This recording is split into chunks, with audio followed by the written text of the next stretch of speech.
Hi hello friends, ನೀವಿನ್ನ ನಮ್ಮ ಚಾನಲ್ಗೆ subscribe ಮಾಡ್ಕೊಂಡಿಲ್ಲ ಅಂದರೆ ಈ ಕೂಡಲೇ ಹೋಗಿ ಸಬ್ಸ್ಕ್ರೈಬ್ ಮಾಡಿಕೊಂಡು ಪಕ್ಕದಲ್ಲಿ ಕಾಣಿಸಿರೋ ಬೆಲ್ ಐಕಾನ್ನ ಕ್ಲಿಕ್ ಮಾಡ್ಕೊಳ್ಳಿ. ಯಜಮಾನ ಸೋಮವಾರದ ನಾಳಿನ ಸಂಚಿಕೆಯಲ್ಲಿ ಏನಾಗ್ತಿದೆ ಅಂತ ನೋಡೋಣ.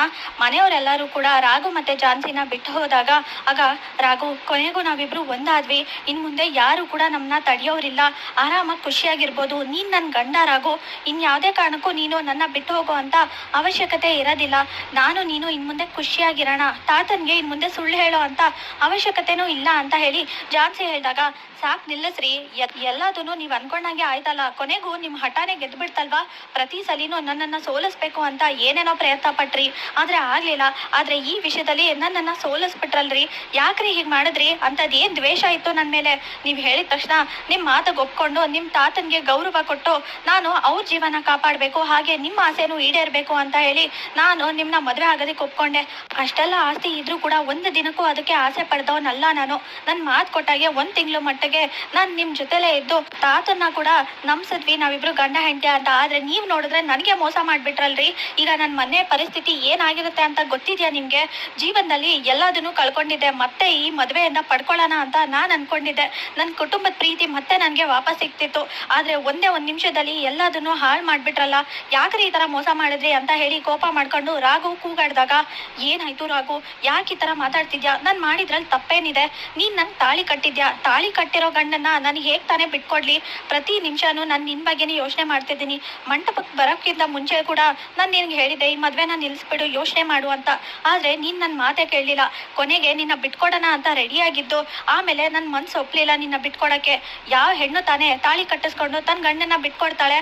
ಅದಕ್ಕೋಸ್ಕರ ನನ್ನ ಮನಸ್ಸನ್ನ ಬದಲಾಯಿಸ್ಕೊಂಡು ನಾನು ನಿನ್ನನ್ನು ಪ್ರೀತಿ ಮಾಡ್ತಾ ಇದ್ದೀನಿ, ಹಾಗೆ ನೀನು ನನ್ನ ತಾಳಿ ಕಟ್ಟಿದ್ಯಾ, ನೀನು ನನ್ನ ಗಂಡ ಅಂತ ಎಲ್ಲರ ಮುಂದೆ ಹೇಳಿದೆ, ಇದ್ರಲ್ಲಿ ತಪ್ಪೇನಿದೆ? ನನ್ನ ಗಂಡನ ನಾನು ಉಳಿಸ್ಕೊಂಡಿದ್ದೀನಿ ಅಂತ ಹೇಳಿ ಜಾನ್ಸಿ ಹೇಳಿದಾಗ, ಸಾಕು ನಿಲ್ಲಿಸ್ರಿ, ಗಂಡ ಹೆಂಡತಿ ಅಂತೆ, ನಾನು ನಿಮ್ಮ ಗಂಡ ಅಂತೆ. ಯಾರ್ರೀ ಹೇಳಿದ್ದು ನಾನು ನಿಮ್ಮ ಗಂಡ ಆಗೋದಕ್ಕೆ ಸಾಧ್ಯನೇ ಇಲ್ಲ? ನಮ್ಮ ಮಾತಿನ ಪ್ರಕಾರ, ಒಪ್ಪಂದದ ಪ್ರಕಾರ 1 ತಿಂಗಳ ಮಟ್ಟಕ್ಕೆ ಮಾತ್ರನೇ ಆಗಿದ್ದಿದ್ದು. ಆದರೆ ಅದಾದ್ಮೇಲೆ ನನಗೂ ನಿಮಗೂ ಯಾವ ಸಂಬಂಧನೂ ಇಲ್ಲ ಅಂತ ಹೇಳಿ ನೀವೇ ಹೇಳಿದ್ದೀರಾ, ನೀವೇ ಸೈನ್ ಮಾಡಿಸ್ಕೊಂಡಿದ್ದೀರಾ. ಅದ್ರ ಪ್ರಕಾರ ಈಗ ನನಗೂ ನಿಮಗೂ ಯಾವ ಸಂಬಂಧನೂ ಇಲ್ಲ. ನೀವು ಯಾರೋ, ನಾನು ಯಾರೋ? ನಾನು ಅನಿತನ್ನ ಮದುವೆ ಆಗೇ ಆಗ್ತೀನಿ, ಅದು ನಿಮ್ಮ ಕಣ್ಮುಂದೆನೇ ಮದುವೆ ಆಗ್ತೀನಿ ಅಂತ ಹೇಳಿ ಕೋಪ ಮಾಡ್ಕೊಂಡು ರಾಘು ಹೇಳಿದ ತಕ್ಷಣ ಜಾನ್ಸಿಗೆ ಶಾಕ್ ಆಗುತ್ತೆ. ಏನು ಮಾತಾಡ್ತಿದ್ಯಾ ರಾಘು, ನೀನು ನಿನ್ಗೇನಾದ್ರು ತಲೆ ಕೆಟ್ಟಿದ್ಯಾ ಅಂತ ಹೇಳಿ ಜಾನ್ಸಿ ಹೇಳಿದಾಗ, ಈಗ ನಿಮಗೆ ಖುಷಿ ಆಯ್ತಾ? ಈಗ ಸಮಾಧಾನ ಆಯ್ತಾ? ಎಲ್ಲದನ್ನು ಕಳ್ಕೊಂಡು ಮತ್ತೆ ಬೀದಿಗೆ ಬಂದು ಅನಾಥನಾಗಿ ಮಾಡ್ಬಿಟ್ರಲ್ರಿ ನನ್ನ. ಎಲ್ಲದನ್ನು ಕಳ್ಕೊಬಿಟ್ಟೆ ನಾನು. ನನ್ನ ಮನೆಯವ್ರ ಪ್ರೀತಿ, ಅವ್ರ ಸಂಬಂಧ ಎಲ್ಲಾನು ಮುರಿದೋಯ್ತು ಇವತ್ತಿಗೆ. ನಾನು ಮತ್ತೆ ಮುಖ ಇಟ್ಕೊಂಡು ಮನೆಗೆ ವಾಪಸ್ ಹೋಗ್ಲಿ? ಈಗ ಸಮಾಧಾನ ಆಯ್ತಾ? ಏನ್ ಪಡ್ಕೊಂಡ್ರಿ ಇದನ್ನೆಲ್ಲ ಮಾಡಿ ಅಂತ ರಾಘು ಹೇಳಿದ ತಕ್ಷಣ ನನಗೆ ನೀನ್ ಸಿಕ್ತೆ, ನನ್ ತಾಳಿ ಕಟ್ಟಿರೋ ಅಂತ ನನ್ನ ಗಂಡ ನನಗೆ ವಾಪಸ್ ಸಿಕ್ಕಿದ್ದಾನೆ, ಇದಕ್ಕಿಂತ ಇನ್ನೇನ್ ಬೇಕು ಒಬ್ಬ ಹೆಣ್ಣಿಗೆ ಅಂತ ಹೇಳಿ ಜಾನ್ಸಿ ಹೇಳಿದಾಗ, ನೋ, ಯಾವುದೇ ಕಾರಣಕ್ಕೂ ಸಾಧ್ಯನೇ ಇಲ್ಲ. ಬೇರೆಯವ್ರ ಕಣ್ಣೀರ್ ಮೇಲೆ ನೀವು ನಿಮ್ಮ ಖುಷಿನ ಕಟ್ಕೊಳ್ಳೋ ಅಂತವ್ರು ನೀವು, ನಿಮಗೆ ಯಾವುದೇ ಕಾರಣಕ್ಕೂ ನಾನು ಸಿಗಕ್ಕೆ ಸಾಧ್ಯನೇ ಇಲ್ಲ, ನಿಮ್ಮಂಥವ್ರ ಹತ್ರ ನಾನು ಇರೋದು ಇಲ್ಲ ಅಂತ ಹೇಳಿ ಇಲ್ಲಿ ಕೋಪ ಮಾಡ್ಕೊಂಡು ಜಾನ್ಸಿ ಹತ್ರ ರಾಘು ಕೂಗಾಡ್ತಾನೆ. ರಾಘು, ಯಾವತ್ತೂ ನೀನು ಇಷ್ಟೊಂದೆಲ್ಲ ಕೋಪ ಮಾಡ್ಕೊಂಡಿಲ್ಲ, ದಯವಿಟ್ಟು ಸಮಾಧಾನ ಮಾಡ್ಕೊಂಡು ನನ್ನ ಮಾತನ್ನ ಕೇಳು. ನಿನಗೆ ನಾನು ಹೆಂಡತಿ ಅಲ್ಲ ಅಂತ ಅನ್ಸಿರ್ಬೋದು, ಆದರೆ ನಾನು ಮನ್ಸಾರೆ ನಿನ್ನ ಗಂಡ ಅಂತ ಒಪ್ಕೊಂಡಿದ್ದೀನಿ ರಾಘು. ನೀನು ನನ್ನ ನಿಜವಾಗ್ಲೂ ತಾಳಿ ಕಟ್ಟಿದ್ಯಾ? ಒಪ್ಪಂದ ಅಂತ ನಾವು ಬಾಯಿ ಮಾತಲ್ಲಿ ಮಾತಾಡ್ಕೊಂಡಿರ್ಬೋದು, ಆದರೆ ತಾಳಿ ಕಟ್ಟಿರೋದಂತೂ ನಿಜಾನೇ ತಾನೇ ಅಂತ ಹೇಳಿ ಜಾನ್ಸಿ ಹೇಳಿದಾಗ, ಇರ್ಬೋದು, ಆದರೆ ನೀವು ಮಾತಿನ ಮೇಲೆ ನಿಂತ್ಕೊಳ್ರಿ. ನಾನು ಮಾತು ಕೊಟ್ಟಾಗೆ ನೀವು ಹೇಳಿರೋ ಕೆಲಸನೆಲ್ಲ ಮಾಡಿ ಮುಗಿಸಿದ್ದೀನಿ, ಆದರೆ ನೀವು ನಿಮ್ಮ ಮಾತನ್ನ ಬದಲಾಯಿಸಿ ಈಗ ನನ್ನನ್ನು ಸಂಕಷ್ಟಕ್ಕೆ ಸಿಗಾಕ್ಸಿದ್ದೀರಾ, ನನ್ನ ಮನೆಯವರಿಂದ ದೂರ ಉಳ್ಕೊಳ್ಳೋ ಹಾಗೆ ಮಾಡಿದ್ದೀರಾ. ಈಗ ನಾನು ಎಲ್ಲಿಗೆ ಹೋಗ್ಲಿ? ನನ್ನ ಪ್ರಪಂಚನೇ ನನ್ನ ತಂಗಿರು, ಹಾಗೇನೆ ನನ್ನ ಅಜ್ಜಿ, ಹಾಗೆ ನನ್ನ ಚಿಕ್ಕಮ್ಮ ಆಗಿದ್ರು, ಈಗ ಅವ್ರನ್ನು ಕಳ್ಕೊಳ್ಳೋ ಅಂತ ಪರಿಸ್ಥಿತಿ ಬಂದ್ಬಿಡ್ತು. ಇದರಿಂದ ನನ್ನ ತಂಗಿ ಜೀವನ ಏನಾಗುತ್ತೆ ಅಂತ ಯೋಚನೆ ಮಾಡಿದ್ದೀರಾ? ನೀವು ಮಾಡಿರೋ ಅಂತ ಒಂದೇ ಒಂದು ಕೆಲಸದಿಂದ ಇವತ್ತು ನನ್ನ ಮತ್ತೆ ಅನಿತನ್ ಮದುವೆ ನಿಂತೋಯ್ತು. ಇದರಿಂದ ನನ್ನ ತಂಗಿ ಪಲ್ಲವಿ ಕತೆ ಏನಾಗುತ್ತೆ ಅಂತ ಗೊತ್ತಿದ್ಯಾ? ಇನ್ನೂ ಕೂಡ ನನ್ನ ಭಾವ ಮಿಥುನು ಹಾಗೆ ನನ್ನ ತಂಗಿ ಪಲ್ಲವಿ ಸಂಸಾರ ಶುರು ಮಾಡಿರ್ಲಿಲ್ಲ, ಹಾಗೇನೆ ನಮ್ಮಿಬ್ರು ಮದುವೆ ಆಗೋವರೆಗೂ ಅವರಿಬ್ರು ಜೊತೆಲಿ ಇರಬಾರ್ದು ಅಂತ ಅವ್ರ ಅತ್ತೆ ಹೇಳಿದ್ರು.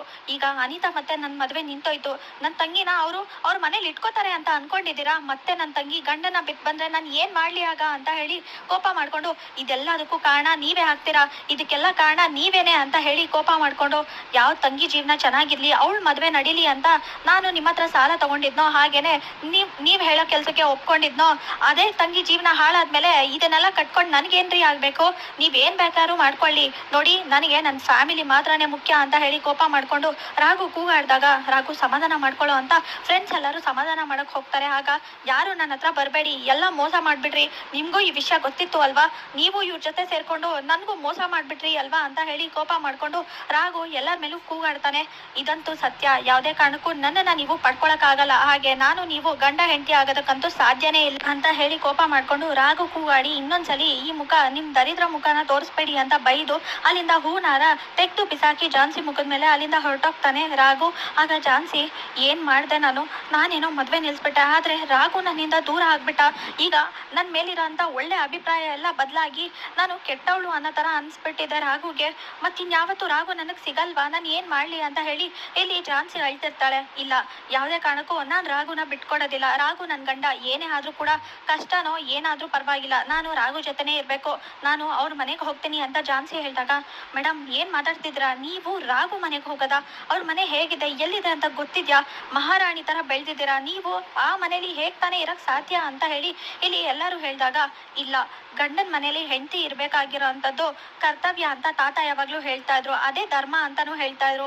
ಹಾಗಂದ್ಮೇಲೆ ರಾಘು ನನ್ ಗಂಡ, ಹೆಂಡತಿಯಾಗಿ ನಾನು ರಾಘು ಎಲ್ಲಿರ್ತಾನೋ ಅವನ್ ಮನೇಲೆ ಅವನ್ ಜೊತೆನೆ ಇರ್ಬೇಕಲ್ವಾ, ನಾನು ಅಲ್ಲೇ ಇರ್ತೀನಿ ಅಂತ ಝಾನ್ಸಿ ಹೇಳ್ತಾಳೆ. ಹಾಗೆ ಇಲ್ಲಿ ಝಾನ್ಸಿ ಗಂಡನ ಮನೆಗೆ ಹೋಗ್ಬೇಕು ಅಂತ ರಾಘು ಮನೆಗೆ ಹೋಗ್ತಾ ಇರ್ತಾಳೆ. ರಾಘು ಮನೆಗೆ ಹೋಗಿದ ತಕ್ಷಣ ನಿಂತ್ಕೋ, ಒಳಗಡೆ ಬರ್ಬೇಡ ಅಂತ ಹೇಳಿ ಇಲ್ಲಿ ರಾಘು ಚಿಕ್ಕಮ್ಮ ತಡಿತಾರೆ. ಆಗ ಯಾಕೆ ಚಿಕ್ಕಮ್ಮ ಅಂತ ಹೇಳ್ತಾರೆ.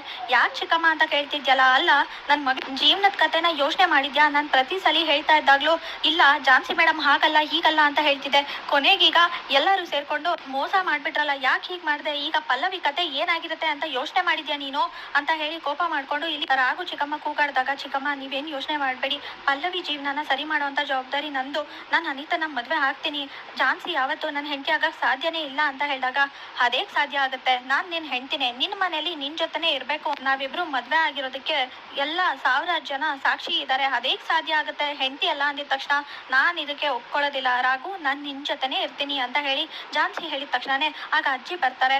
ಹೌದು, ಗಂಡನ ಜೊತೆ ಹೆಂಡತಿ ಇರೋದೇ ಧರ್ಮ, ನಮ್ ಸಂಪ್ರದಾಯದಲ್ಲಿ ಅದೇನೇ ಇರೋದು, ನೀನು ಈ ಮನೇಲೆ ಇರ್ಬೇಕು ಝಾನ್ಸಿ ಅಂತ ಅಜ್ಜಿ ಹೇಳಿದ ತಕ್ಷಣ ರಾಘು ಕೂಡ ಟೆನ್ಷನ್ ಆಗಿ ಅಜ್ಜಿ ಮಾತಿಗೆ ಏನ್ ಹೇಳ್ಬೇಕು ಅಂತ ಗೊತ್ತಾಗ್ತಿಲ್ವಲ್ಲ ಅಂತ ಟೆನ್ಷನ್ ಮಾಡ್ಕೊಂಡು ಯೋಚನೆ ಮಾಡ್ತಿರ್ತಾನೆ. ಅದೇ ಸಮಯಕ್ಕೆ ಇಲ್ಲಿ ಪಲ್ಲವಿ ಮನೆಗೆ ಹೋಗ್ತಿರ್ಬೇಕಾದ್ರೆ ನಿಂತ್ಕೋ, ಒಳಗಡೆ ಬರ್ಬೇಡ ಅಂತ ಹೇಳಿ ಇಲ್ಲಿ ಮಿಥುನ್ ಮತ್ತೆ ಮನೆಯವರೆಲ್ಲರೂ ಕೂಡ ಬರ್ಬೇಡ ಅಂತ ಹೇಳಿದಾಗ, ಯಾಕತ್ತೆ ಬರ್ಬಾರ್ದು ಅಂತ ಹೇಳಿ ಇಲ್ಲಿ ಪಲ್ಲವಿ ಕೇಳ್ತಾಳೆ. ಯಾಕೆ ಬರ್ಬಾರ್ದ, ನನ್ ಮಗಳು ಜೀವನ ಏನಾಗಿದೆ ಅಂತ ಗೊತ್ತಿದ್ದು ಕೂಡ ಯಾಕೆ ಅಂತ ಕೇಳ್ತಿದ್ಯಾ, ಪ್ರತಿ ಸಲಿನೂ ನಿಮ್ಮಣ್ಣ ಮೋಸ ಮಾಡ್ಬೋದು ಅಂತ ಹೇಳಿದಾಗ, ನಮ್ಮಣ್ಣ ಹಾಗಲ್ಲ, ಒಂದ್ಸಲಿ ಮಾತು ಕೊಟ್ಮೇಲೆ ನಮ್ಮಣ್ಣ ಯಾವ್ದೇ ಕಾರಣಕ್ಕೂ ತಪ್ಪದಿಲ್ಲ, ಅವನ್ಗೆ ನಮ್ಮ ಮನೆಯವರು ಹಾಗೆ ನಮ್ಮಮ್ಮ ತಂಗಿರು ಅಂದ್ರೆ ಜೀವ, ಅವ್ರ ಮಾತಿಗೆ ಯಾವ್ದೇ ಕಾರಣಕ್ಕೂ ಅವನು ಇಲ್ಲ ಅಂತ ಹೇಳಲ್ಲ ಅಂತ ಹೇಳಿ ನಮ್ ಸಮಾಧಾನ ಮಾಡ್ತಿದ್ದೆ, ಅನಿತನ್ ಮದ್ವೆ ನಡೆಸೋ ಅಂತ ಜವಾಬ್ದಾರಿ ನಂದು ಅಂತ ಮಾತು ಕೊಟ್ಟಿದ್ದೆ, ಇವತ್ತು ಮದ್ವೆ ಮಂಟಪದಲ್ಲಿ ಮದ್ವೆ ನಿಂತೋಯ್ತು, ನನ್ ಮಗಳು ಪಾಪ ರಾಘುನೇ ಎಲ್ಲ ಅಂತ ಅನ್ಕೊಂಡಿದ್ದು, ಈಗ ಏನ್ ಮಾಡ್ಬೇಕು, ನೀನು ಆರಾಮಾಗಿ ಇಲ್ಲಿ ಮಹಾರಾಣಿ ತರ ಇರ್ತೀಯ ಅಂತ ಅನ್ಕೊಂಡಿದ್ಯಾ, ಸಾಧ್ಯನೇ ಇಲ್ಲ, ನನ್ ಮಗಳು ಪಡ್ತಿರೋ ಅಂತ ಕಷ್ಟ ನಿನ್ಗೂ ಆಗತ್ತೆ, ನಿನ್ಗೂ ಈ ಮನೇಲಿ ಜಾಗ ಇಲ್ಲ ಅಂತ ಹೇಳಿ ಇಲ್ಲಿ ಮಿಥುನ್ ತಾಯಿ ಹೇಳಿದ ತಕ್ಷಣ ಪಲ್ಲವಿಗೆ ಶಾಕ್ ಆಗುತ್ತೆ. ನಾಳಿನ ಸಂಜೆಗೆ ಮುಕ್ತಾಯವಾಗಿದೆ. ಈ ವಿಡಿಯೋ ಇಷ್ಟವಾಗಿರೋ ಲೈಕ್ ಮಾಡಿ, ಶೇರ್ ಮಾಡಿ, ಕಮೆಂಟ್ ಮಾಡಿ, ಹಾಗೆ ನಮ್ಮ ಚಾನಲ್ಗೆ ಸಬ್ಸ್ಕ್ರೈಬ್ ಮಾಡ್ಕೊಂಡು ಹಾಗೆ ಪಕ್ಕದಲ್ಲಿ ಕಾಣಿಸಿರೋ ಬೆಲ್ ಐಕಾನ್ನ ಕ್ಲಿಕ್ ಮಾಡ್ಕೊಳ್ಳಿ. Thank you.